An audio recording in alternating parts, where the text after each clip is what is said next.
ಎಲ್ರಿಗೂ ನಮಸ್ಕಾರ. Welcome to ನಮ್ಮೂರ life, exploring real stories, real villages, real life. ಅಕ್ಕಿ ಪಾಯಸ, ಕೀರ್ ಪಾಯಸ, ಬೇಳೆ ಪಾಯಸ, ಹಣ್ಣಿನ ಪಾಯಸ, ಹೀಗೆ ಏನೇನೋ ಪಾಯಸ ಕೇಳಿರ್ತೀರಾ, ತಿಂದಿರ್ತೀರಾ. ಹಾಗೆ ಸೊಪ್ಪಿನ ಪಾಯಸ ಕೇಳಿದ್ದೀರಾ. ಅಫ್ಕೋರ್ಸ್ ಕರಾವಳಿ ಮಲೆನಾಡು ಭಾಗದಲ್ಲಿ, ಅದರಲ್ಲೂ ಈ ಕೂರ್ಗ್ನಲ್ಲಿ ಈ ಪಾಯಸ ಸಖತ್ ಫೇಮಸ್. ಕಕ್ಕಡ 18ಕ್ಕೆ ಮಾಡೋ ಪಾಯಸ ಇದು. ಇದೇ ಇವತ್ತಿನ ಸ್ಪೆಷಲ್ ಮತ್ತು ಸೊಪ್ಪಿನ ಪಾಯಸ.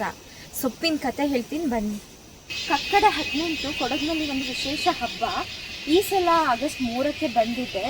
ಐ ಥಿಂಕ್ ಇವತ್ತು ನನಗೆ ಈ ಬ್ಲಾಗ್ ಪೋಸ್ಟ್ ಮಾಡ್ಲಿಕ್ಕೆ ಆಗ್ಲಿಕ್ಕಿಲ್ಲ. ನಾಳೆ ನಾಡ್ದಂಗೆ ಪೋಸ್ಟ್ ಮಾಡ್ತೀನಿ. ಇನ್ನು 4-5 ದಿನ ಯಾರ ಮನೆಗೆ ಹೋದ್ರು ಮತ್ತು ಸೊಪ್ಪಿಂದೇ ಘಮ.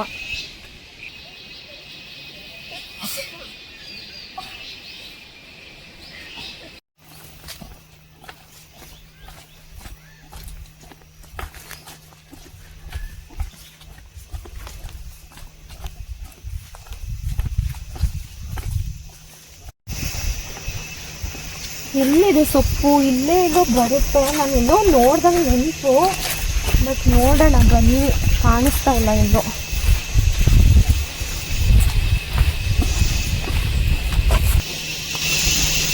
ಡ್ಯಾಡಿ ಇಲ್ಲೇ ಎಲ್ಲೋ ಇರುತ್ತೆ ಅಂತ ಹೇಳಿದ್ರು. ಸ್ವಲ್ಪ ಕೆಳಗಿರ್ಬೇಕು, ಸ್ವಲ್ಪ ಕೆಳಗೆ ಹೋಗ್ಬೇಕು ಅನ್ಸುತ್ತೆ. ಬನ್ನಿ ನೋಡೋಣ, ಕೆಳಗಿರ್ಬೋದು ಅನ್ಸುತ್ತೆ. ರೋಡ್ ಹೆಂಗಿದೆ ಅಲ್ಲ, ಮಳೆಗಾಲದಲ್ಲಿ ನೀರು ಬಿದ್ದು ಫುಲ್ ಜಾರಿದ್ರೆ ನಡೆಯೋಕ್ಕೆ ಎಷ್ಟು ಕಷ್ಟ ಆಗುತ್ತೆ. ಜಾರಿದ್ದಿದ್ರೆ ಅಷ್ಟೇ ಕಷ್ಟ. ಮಳೆ ಬಂದಾಗ ಫುಲ್ ಕಷ್ಟ ಜಾರುತ್ತೆ. ಈಗ ಸ್ವಲ್ಪ ಮಳೆ ಕಮ್ಮಿ ಆಗಿದೆ, ಕಮ್ಮಿಯಾಗಿ ಸ್ವಲ್ಪ ಪರವಾಗಿಲ್ಲ. ನೋಡಿ, ಇದೇ ಮತ್ಸೊಪ್ಪು. ಇದು ನೋಡೋಕ್ಕೆ ನಾರ್ಮಲ್ ಸೊಪ್ಪು ಥರ ಕಾಣ್ತಿರ್ಬೋದು, ಆದರೆ ಇದರಲ್ಲಿ ಎಷ್ಟೋ ಸಾಕಷ್ಟು ಔಷಧೀಯ ಗುಣಗಳಿದೆ.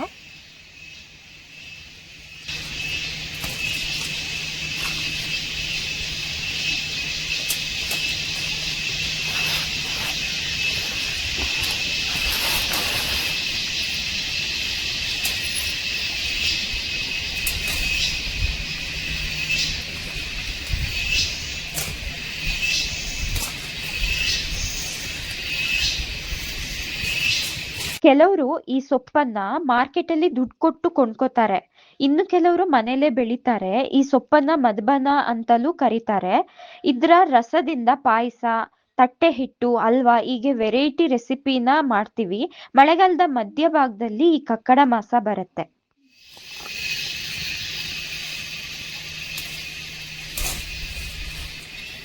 ಎಷ್ಟು ಘಮ ಘಮ ಅಂತ ಇದು ಬರ್ತಾ ಇದೆ ಸ್ಮೆಲ್ ಅಂತ ಹೇಳಿದ್ರೆ, ಇದ್ರದ್ದು ಸ್ಮೆಲ್ಲೇ ಒಂಥರ ಚೆನ್ನಾಗಿರುತ್ತೆ. ಇದು ಪಾಯಸ ಮಾಡಿದಾಗಂತೂ ಮನೆ ಫುಲ್ಲು ಇದ್ರದ್ದೇ ಘಮ ಇರುತ್ತೆ. ಇಲ್ಲಿ ಇದು ಇಷ್ಟೇ ಇರೋದು ಅನಿಸುತ್ತೆ. ಐ ಥಿಂಕ್ ಅಲ್ಲೆಲ್ಲೋ ನೋಡ್ದಂಗೆ ಆಯಿತು. ಬನ್ನಿ ತೋರಿಸ್ತೀನಿ.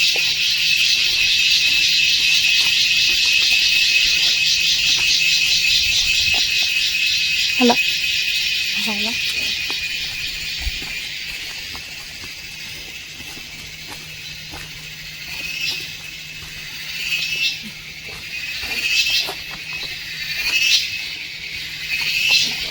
ಇದಲ್ಲ.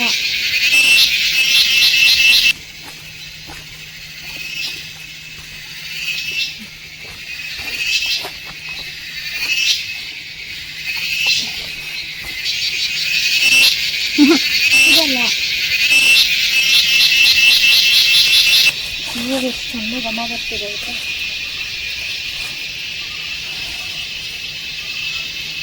ಇದೆ ಘಮ ಚೆಂದ ಬರ್ತಿದೆ. ಏನು ಇಲ್ಲೇ ಇದೆಯಲ್ಲ.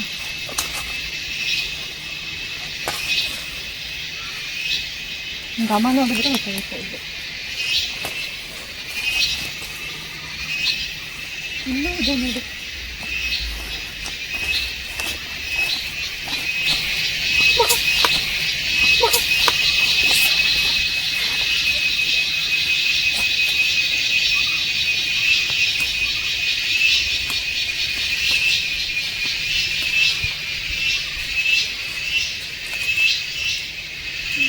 ಇಲ್ಲಿ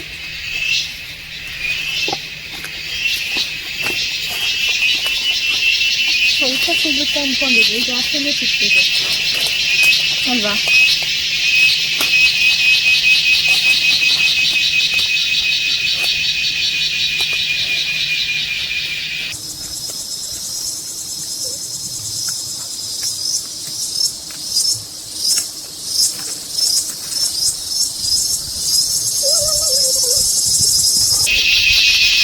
ಎಲ್ಲೂ ಕಾಣಿಸ್ತಿಲ್ಲ, ಇಷ್ಟೇ ಇರೋದು ಅನ್ಕೋತೀನಿ. ನಾನು ಜಾಸ್ತಿ ಸಿಗಲ್ಲ ಅಂದ್ಕೊಂಡಿದ್ದೆ, ಇಷ್ಟು ಸಿಕ್ಕಿದೆ.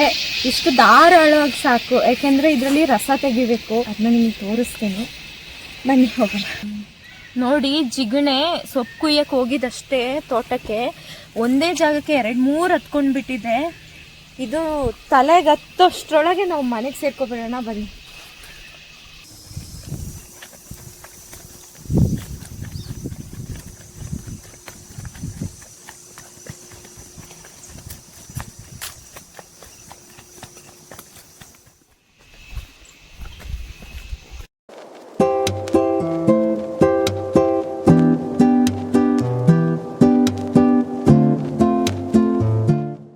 ಕಕ್ಕಡ ತಿಂಗಳ ಆರಂಭದಿಂದ 18 ದಿನಗಳ ಕಾಲ ಈ ಸೊಪ್ಪಿಗೆ ಒಂದೊಂದಾಗಿ ಔಷಧೀಯ ಗುಣಗಳು ಸೇರ್ತಾ ಹೋಗಿ 18ನೇ ದಿನಕ್ಕೆ ಸಂಪೂರ್ಣ ಶಕ್ತಿ ಪಡೆದುಕೊಳ್ಳುತ್ತೆ ಅನ್ನೋ ನಂಬಿಕೆ ಇದೆ. ಈ ಸೊಪ್ಪನ್ನ ನೀರಲ್ಲಿ ಬೇಯಿಸಿದಾಗ ತುಂಬಾ ಡಾರ್ಕ್ ಬ್ಲೂ ಅಥವಾ ಪರ್ಪಲ್ ಕಲರ್ ರಸ ಬರುತ್ತೆ. ಅದರಲ್ಲಿ ಆಂಟಿ ಆಕ್ಸಿಡೆಂಟ್ ಹೆಚ್ಚಾಗಿರೋದ್ರಿಂದ ನಮ್ಮ ಇಮ್ಯುನಿಟಿ ಪವರ್ನ ಹೆಚ್ಚು ಮಾಡುತ್ತೆ. ಸೊಪ್ಪನ್ನ ಚಂದ ಕುದಿಸಿದಾಗ ಈ ತರ ಕಲರ್ ಬರುತ್ತೆ. ಈ ರಸದಲ್ಲಿ ಅಕ್ಕಿ, ಬೆಲ್ಲ, ತೆಂಗಿನಕಾಯಿ ಇದೆಲ್ಲ ಹಾಕಿ ಪಾಯಸ ಮಾಡ್ತಾರೆ. ನಾನಿವತ್ತು ಪಾಯಸದ ಜೊತೆ ಮದ್ದು ಸೊಪ್ಪಿನ ಹಲ್ವಾ ಕೂಡ ಮಾಡ್ತಿದ್ದೀನಿ.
ನಿನ್ನೆ ಈ ವ್ಲಾಗ್ನ ಕಂಟಿನ್ಯೂ ಮಾಡ್ಲಿಕ್ಕಾಗಿಲ್ಲ, ಹಾಗಾಗಿ ಇವತ್ತು ವ್ಲಾಗ್ನ ಕಂಟಿನ್ಯೂ ಮಾಡ್ತಾ ಇದ್ದೀನಿ. ಇದು ಬರೀ ತಿನ್ನೋ ರೆಸಿಪಿ ಅಲ್ಲ, ನಮ್ಮ ಹಿರಿಯರು ನಡೆಸ್ಕೊಂಡ್ ಬಂದಿರುವಂತ ಸಂಪ್ರದಾಯ. ಕಾಲ ಬದಲಾದ್ರೂ ಸಂಪ್ರದಾಯ ಬದಲಾಗಬಾರ್ದು ಅಲ್ವಾ? ನೆಕ್ಸ್ಟ್ ಜನರೇಷನ್ಗೂ ಈ ಸಂಸ್ಕೃತಿ ಉಳಿಬೇಕು ಅನ್ನೋದೇ ನಮ್ಮ ಆಶಯ. ಈ ವಿಡಿಯೋ ಇಷ್ಟ ಆಗಿದ್ರೆ ನಿಮ್ ಫ್ರೆಂಡ್ಸ್ ಅಂಡ್ ಫ್ಯಾಮಿಲಿ ಜೊತೆ ಶೇರ್ ಮಾಡಿ. ಹಾಗೆ ಇಂತಹ ಇನ್ನಷ್ಟು ಕಥೆಗಳಿಗಾಗಿ ಚಾನೆಲ್ ಅನ್ನ ಸಬ್ಸ್ಕ್ರೈಬ್ ಮಾಡಿ. ನೆಕ್ಸ್ಟ್ ವಿಡಿಯೋದಲ್ಲಿ ಮತ್ತೆ ಸಿಗ್ತೀನಿ. ಬಾಯ್.